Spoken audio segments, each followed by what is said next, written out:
I'm just so grateful that the Texas ranch, when it was raided, Warren Jeffs was behind bars. And he wasn't allowed to be there to make some kind of decision based on his ego. Because who knows what would have happened if Warren Jeffs himself had been on that ranch when they had showed up, like they showed up when Jim Jones was there at his Utopia, I guess. Yeah. And I mean, it was very similar in the sense that it was forced labor. They were trapped there. It's not like they could just come and go as they pleased, especially the women and children. Mm-hmm. They weren't even allowed to get close to the edges or go into town very limitedly because they didn't want anybody to know how many people were on the ranch, which was another huge problem, right? They didn't want anybody to know how many people were there or what they looked like or who they were, all very secretive.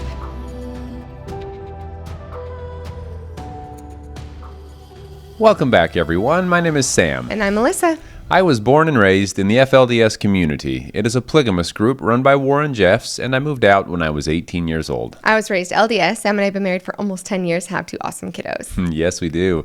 We want to quickly thank our donors, YouTube members, and our patrons on Patreon. We really do appreciate your support. Yes, and for all of you who are wanting any more information about our awesome cruise coming up February of 2025 for my birthday, it's going to be on the Royal Caribbean, Harmony of the Seas. It is an amazing ship going Western Caribbean. It has lots of good stuff. You can find that information on our website at growingupinpolygamy.com. Go check it out. We have limited space available, so there's only 25 rooms available to come with us on this. So if you're interested, go check it out and reach out to our travel concierge if you have additional questions. Yes, and that information is all on the website, so go check it out. There will also be a link in the description below for all of that information as well. Yes. So we're looking forward to that. Yeah, today we are coming back with Cult Massacre, episode 2 and 3. This is talking about Jonestown and Jim Jones. And we will leave a link above to our reaction to the first episode. I can honestly say the second and third episode, I learned so much. And it's heartbreaking. The whole thing is just so heartbreaking. And I think one of the hardest things was as we were watching this to see all the similarities between Jim Jones and Warren Jeffs was so scary to me. Yeah, I hate these kinds of shows, to be honest. Yeah. I felt like we had to watch it. It's good to be educated. So it's good that this information is available for people to be educated on the truths behind what is going on in some of these awful, awful cases. But I hated every second of having to watch it. It was so, so sad. And then on top of all of that, to see some similarities with the way that he would speak, with the things that he would do to convince his followers that we are seeing happening right now by Warren Jeffs, even though he is in a prison cell, is just sickening to me. Yeah. First, we'll kind of go over a little bit of, what happened for anybody who hasn't watched this yet or that wants kind of more of the information. And then we'll dig a little deeper into those similarities of Jim Jones and Warren Jeffs and hoping that the FLDS community and the people that are still in, because there's about 2,500 still very loyal followers, right? Isn't that the number? Yes. Yeah. And there's a lot of confusion. The numbers. I want to, not only the numbers, but there are people that would say, if you ask them, 100%, I believe Warren Jeffs is the prophet of God, and I'm waiting for him to come out of prison. He's amazing. He's never done anything wrong. All of these kinds of things you would hear someone that follows him say. However, it's very split between people that believe that these revelations coming from Warren are actually coming from Warren Jeffs. Some people, a lot of people actually, believe that these revelations are coming from his son Helaman.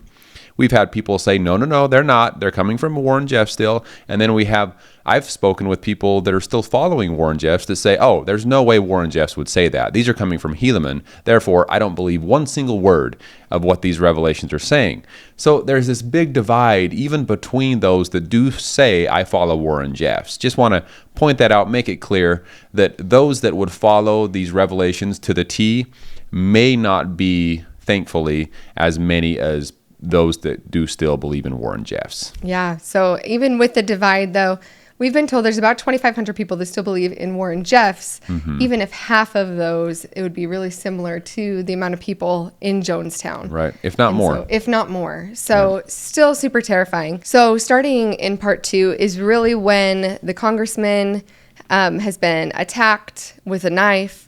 And it's November 18th of 1978. And they have about 30 people who decided that they wanted to go back to America. And they're waiting for the planes to come and pick these people up. You know, originally they thought they'd need one plane. They ended up needing another one. So they order another plane. And as these planes are coming, Jim Jones had sent armed men to go and to kill the people who were trying to leave. They successfully killed the congressman. They killed a photographer, the cameraman. They killed a couple of the people who were leaving, and almost everyone that was left did get shot. So they tried to kill everybody. There were some people who were able to escape into the jungle, which is super dangerous all in its own right. And a lot of wounded people in the jungle too, yeah. Yeah, so it's crazy how fast Jim Jones switched to, well, if some people are going to leave, that means they're going to come back for more. So we're going to kill them. They're going to kill us anyway. Like, this all happened within a day. The congressman was there. They went to leave at like 4:45. And that night is when the mass murder happened. Right. So it's crazy to see how quickly the switch happened. And at the same time, Jim Jones' son said that the switch was always on. That's exactly what I was going to say, is for most of the followers of Jim Jones at that time, this mass, or these gunmen being sent by Jim Jones to go murder people was the first real act of violence that they had seen what he is actually capable of doing. Now, there were many of those followers that had been abused by him, and that had seen, including his son, that had seen firsthand that no, he is not just this charismatic, really well-spoken religious leader. He is a monster behind closed doors. And in some cases, in front of many, many of his followers, he would yell at and scream at them and belittle. And so, but this to me is a key point that needs to be pointed out, that a lot of these leaders of these types of groups can be so loving and so charismatic on the outside, and you're never going to see who they truly are until they are cornered or pushed up against a wall, and then you will see those true colors. And I mean, just speaking from my personal experience, Warren Jeffs, I never saw him in any type of violent situation or screaming at people. He was always in public. He was always very charismatic. He would speak softly. He would command people to do things like forcing some of the men to leave their families and leave their homes and get out of town. But he always did it with this is the revelation I received from God. And he would stay calm in doing these things. Now, that's what I saw. Now, in talking to a lot of people that knew him better, that were, I guess, associated with him in his home a lot more, they saw a different side of Warren Jeffs, and we're starting to see that here with Jim Jones as well. Yeah, it seems like unless they were the specific one, like being abused at that moment, you know, there's a lot of the people that maybe never saw Jim Jones be like that at all. That's entirely possible, right? Or like you said, when he's yelling at people in front of other people, they're thinking that person deserved it, or that it was okay in that moment. Like, there's all these justifications that can also happen when you put this leader up on a pedestal. Like, oh, he wasn't in the wrong, we were in the wrong. Yeah. And so it was okay that we were belittled or talked to like that. There were also other control tactics that his son said, you know, he was an addict trying to feel better about himself. And it was always about him. And we saw that a lot with Warren Jeffs' sexual crimes, right? Obviously, he was a pedophile. He hurt children long before he was yes, I have a hard time talking about it. But he was hurting children and sexually abusing people for a long time, even before he was prophet. And after he became prophet, he continued to have it be all about him, right? Like pretending like he was atoning for the sins of people so that he could have sexual acts performed on him. And things like that, where He really needed to be the center of the universe, and it was all about making him feel how he wanted to feel. And if anyone ever disagreed or made him feel inferior in any way, he would thrash out. He would kick them out of the community. He would rip everything away from them.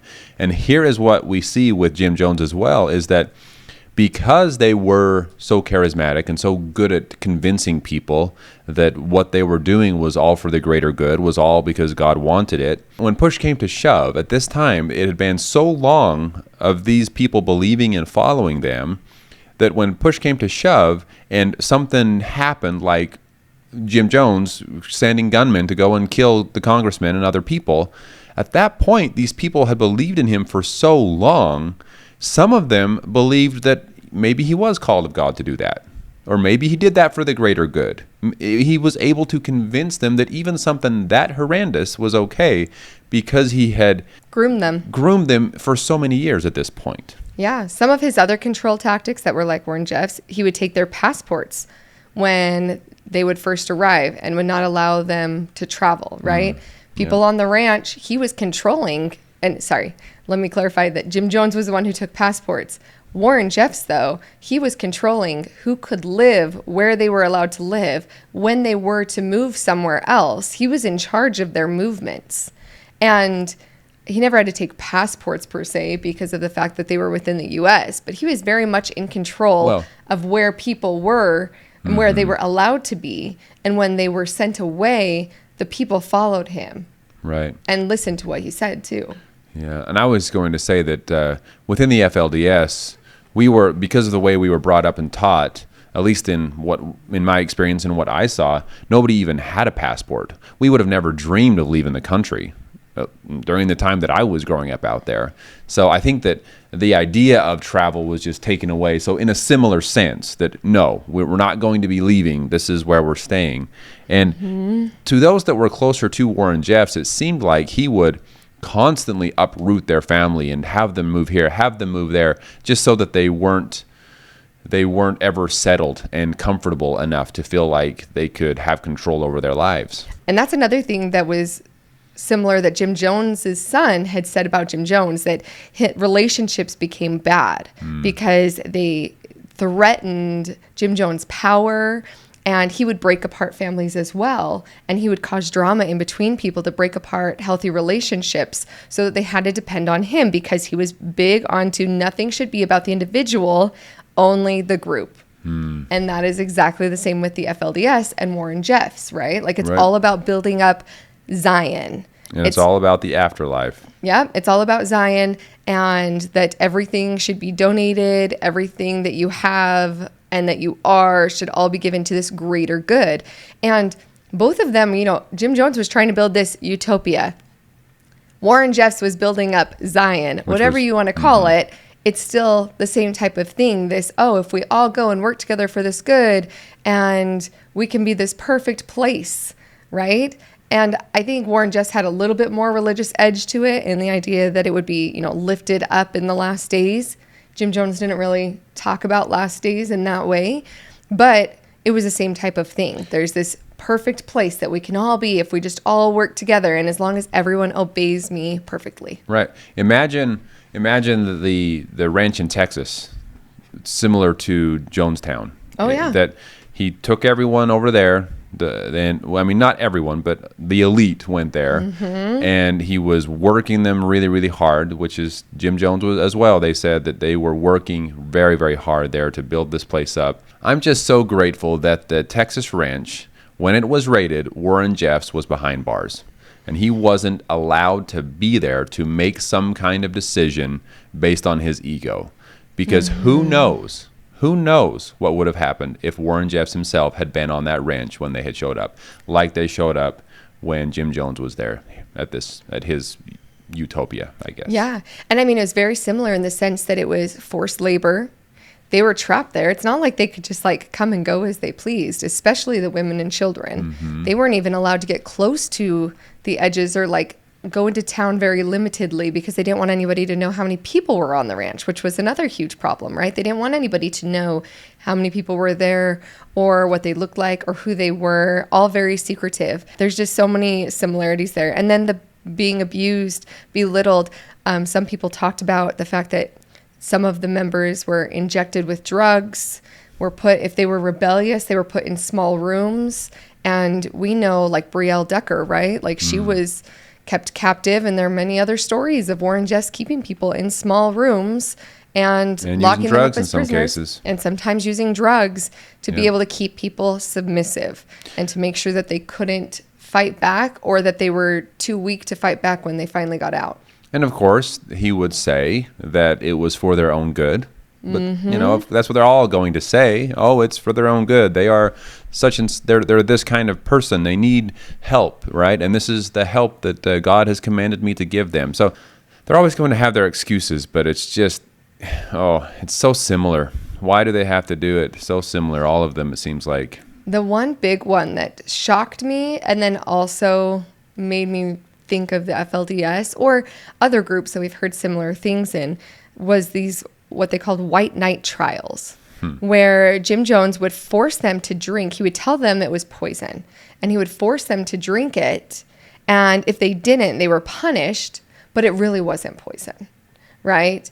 And it was just a test. It was just a test. And the FLDS do that in the way of fear-mongering, right? Like the second coming's coming, you have to be ready. If you're not worthy, nothing's good. You got to make sure that everything's ready for when the second coming, and everything's going to be destroyed, and you'll be destroyed if you're not perfectly righteous. They declare the end of the world, and then when it doesn't happen, that was just a test and you failed. So now you need to be even more worthy. Yeah, we kept failing because we weren't righteous enough, right? And so that's why the end of the world didn't come. After a while, when I was a teenager, after a while of hearing this over and over again and it never happening, you definitely start wondering, okay, maybe if I just don't be righteous enough, then the earth will never be destroyed. What if I just hold back the community? At first, of course, that's not what you think, because you're afraid and you don't want to be the one holding God's work back. But, just getting closer, like 16, 17 years old, I left when I was 18, but during those years of 16 and 17, I definitely was starting to wonder if maybe I was the one that just kept the world from being destroyed, then that would be a good thing. Yeah, you're single-handedly keeping the second coming from happening. It was all me, guys. It was. You are welcome. But the testing the loyalty, too, we've seen in other groups. Who was it recently that we talked to that used the example of Abraham? Ooh, yes. I want to say it was the Daybell case. I think you're right. Where Lori Daybell was talking about Abraham, the story of Abraham. I believe she was talking to her son when she was in prison. And tried to use that as a reason why it was okay to kill. Yeah, and that sometimes you're being tested, and hearing the drinking the poison, and then, it was just a test, reminded me of the story of Abraham, right? Like, it's just a test. I was just testing your loyalty. I didn't really want you to do something until later that night when it wasn't a test anymore. It was the real thing. Hearing the recordings of what Jim Jones said to convince his followers to do what they did, which and this was something I was grateful that we watched so that I could be more educated, I always assumed that it was a mass suicide. Yep. And after watching this, it really was a mass murder. And they talked about that a lot because as you're listening, almost all of them, you could hear the duress. They didn't want to. No. And they found later, people that had been ejected against their will, people who had been held down to drink the poison. There was even the people that had been brainwashed enough to do it on their own. All of it was under coercion, distress. It was truly Jim Jones' mass murder. Was it Tim? Yeah. That saw his wife and child die right before him. Yeah, he held them. Because she was convinced that Jim Jones was this great person and that she needed to follow his lead. But even then, Tim mentioned that his wife was just in absolute agony. She didn't do it because she wanted to. She did it because she felt like she had to because of what Jim Jones had convinced her of. Well, and Jim Jones was saying, like, if they haven't left us alone, they're going to come back. And he was saying they're going to torture your children. Would you rather have your children be tortured? And there's things like that where the amount of emotional control and coercion and spiritual manipulation too, because they had looked at him as a spiritual leader this whole time. And so in these last moments, he's saying things like, if we can't live in peace, let's die in peace. You know, don't fear death. Why are you fearing death? Like, this is just going to the next plane. This is just going to the next place, right? Kind of going with that. It's all about the afterlife perspective. Yeah, and he made it seem like it was no big deal. Like we're just laying down this part of the big picture and going on to the next, and it's perfectly fine, no big deal. And that kind of talk is common in some of these shut off groups and communities where these leaders have convinced their people that the dying or killing is okay because it's just the next life, right? Mm-hmm. It's not like we're done. And so some people actually, I can speak for myself, I'm not naming names, but I know people within the FLDS that are so much looking forward for this life to be over, for the tests and the trials and the pain that they've gone through to be done with and over so that they can be in the next life and live in peace with God. And we're just waiting and hoping for that day to come. Yeah, and things like talking about, oh, well, this is just momentary. Let's just get to the next place. That's something that in Warren Jeff's Scary Revelations, which we will leave a link to above where we cover that more fully, it hints at mass murder. It hints at the fact that everybody needs to be a translated being in order for the second coming to be lifted up. For the people to be lifted. Yes. So it basically says, I'll summarize here, that everyone needs to be translated. And instead of translated as in you don't need to die and you're just going to go straight to heaven, they say, whether it's Warren or Helaman, a lot of people say it's Warren, so we'll go with that for now. That Warren says in this revelation that in order to be translated, everyone must die first. Mm-hmm. So that is very, very scary because normally when you speak of translation, you're lifted up into heaven with your body, on a chariot of fire or something, right? Like in the Bible. But in this case, he specifically says scary. You have to die first. And as we were watching Jonestown, and he's like, you just need to die, and then we'll all be together on the next side, and it'll all be fine. Everything will be fine if we just get rid of our bodies here now, and then we can move forward. And that's exactly what Warren Jeffs was saying in that revelation as well. Like, we can move forward with translation and be returning to heaven and all these things if we just let our physical bodies die. That has to happen first. And then we'll be able to be like Christ and be resurrected, and all these wonderful things will happen. And so it was the same type of coercion, and it just sounded way too familiar. The idea that you need to not really worry about your earthly life, because why are you even caring about that when you should be concerned with the next? Yeah, it's a scary thought. I think back on when I was sitting in these meetings in the FLDS meeting house and listening to Warren Jeffs preach, and I just look back on that. I try to put myself in the shoes of my family that still follows Warren Jeffs and many other followers to try to understand where they're at and why they're still following him. And I look back on those experiences, and he had me 100% convinced. He had my parents convinced. Still has my parents convinced. And it's just it's so scary. And I look back and I think that it's no wonder. It's no wonder so many people are still following him, because when you're born and raised in that type of environment, it's not uncommon for these scary things to be said. It's not uncommon because you were raised your entire life to believe that this life is a short test in the big scheme of all eternity, and all you have to do is be obedient and follow through. If Jim Jones had his followers convinced that this life was a short test, and all they need to do is now prove themselves one last time, drink the poison, inject the poison, whatever, then you pass the ultimate test and you can finally live in peace for all eternity. Yeah. It's it's very, very scary how convinced these people can be. Well, and where you're from, somewhere that's like a generational thing where you're born into it, that runs so much deeper, Right. too. In Jim Jones' case, where these are all converts to him, there were a lot of people, which they found out later, that were saying, I don't want to die. Absolutely not. No way. And they were being forced to die. True. And so, True. and that's really, I mean, they were finding later, because as the military came back, so all the people that had been injured on the airstrip, you know, they had a medevac come and save them, take them back to the U.S. And military's coming back and finding all of these bodies from what had happened and transpired. And at first, they thought the count was like 450 people. And they thought there's like 500 people out there in the jungle. That was their first count, 450. And as they started searching, they were finding that people were being held down against their will, injected against their will, poisoned against their will. There were a lot of people who did put up a fight and said, I don't want this.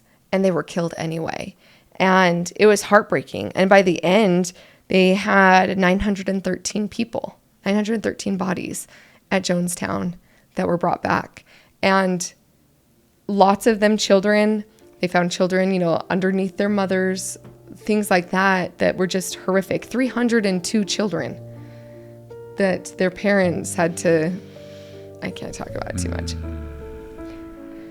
But it's even more powerful when you've been raised in it.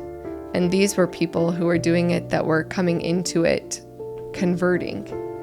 And so the power behind that and what people were willing to do to each other to force this to happen is just so, so heartbreaking. Oh, sorry.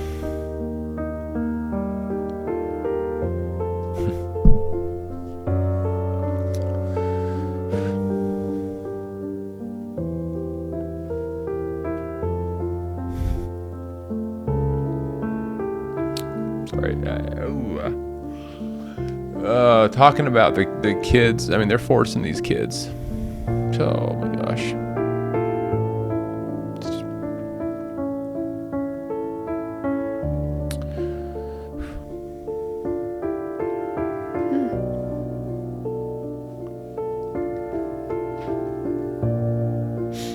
It's just sad. Nothing else to be said. I mean, it's just sad. Yeah. This was a really hard one to watch. And it was really hard.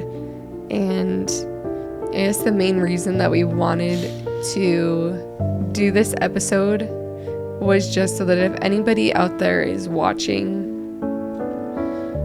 and is in a situation where someone is trying to be controlling, coercive, manipulating in using spiritual manipulation as tactics, and they can recognize that these things are similar in so many different groups.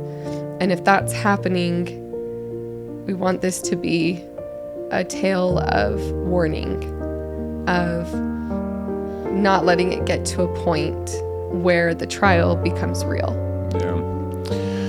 Yeah, it's man, it's so scary. So many, just I don't understand how anyone could do such a thing. And I know that it starts little, and maybe in the end, maybe Jim Jones, for example, didn't plan on all that happened to happen in the beginning. Maybe he was just trying to, who knows? I don't know. I don't even want to try to say anything positive about him, but it doesn't always start with bad intentions, but then the power and the money and the drugs, whatever it is, comes in to be a part of it, and it can end so badly. And so I just really hope that everyone can just open their eyes and just make sure their surroundings aren't similar to what we are seeing in so many of these examples.